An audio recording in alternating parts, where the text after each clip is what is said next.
njeriu krijesa më e nderuar. Në ajetin 70 të surës Al-Isra, Allahu i madhruar thot: Bismillahirrahmanirrahim. Wa laqad karramna bani Adam wa hamalnahum fil barri wal bahri wa razaqnahum min tayyibati wa faddalnahum ala kathiri mimman khalaqna tafdila. Në të vërtet, ne i kemi nderuar bijtë e Ademit. Ua kemi bërë të mundur që të udhtojnë në tokë dhe në det.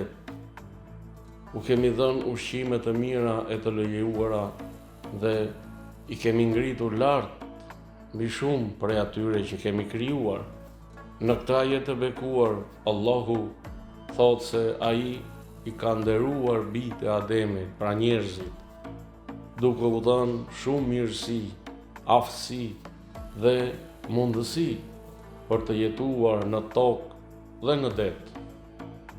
U ka dhënë furnizim të mirë dhe një pozitë të lartë mbi shumë krijesa të tjera. Allahu i plotfuqishëm e ka nderuar njeriu me arsyeën, vullnetin, zgjedhjen, aftësinë për të mësuar dhe me përgjegjësinë morale. Prandaj njeriu nuk duhet ta poshtrojë veten me mëkate ose padrejtësi. Ajeti tregon se Allahu i ka dhënë njeriut mundësinë për të udhëtuar në tokë dhe në det.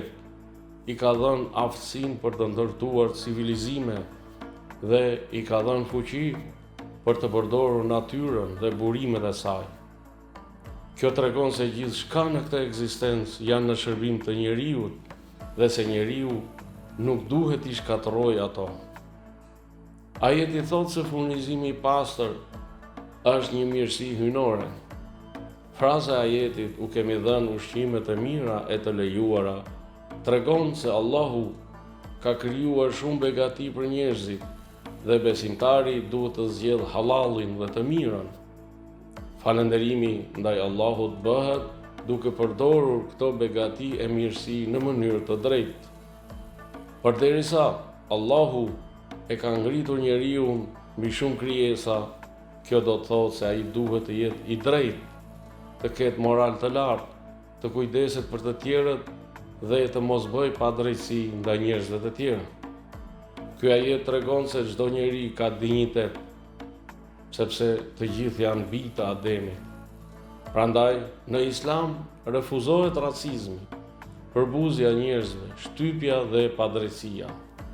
Mesazhi i këtij ajeti është se njeriu është krijuar me nder dhe përgjegjësi.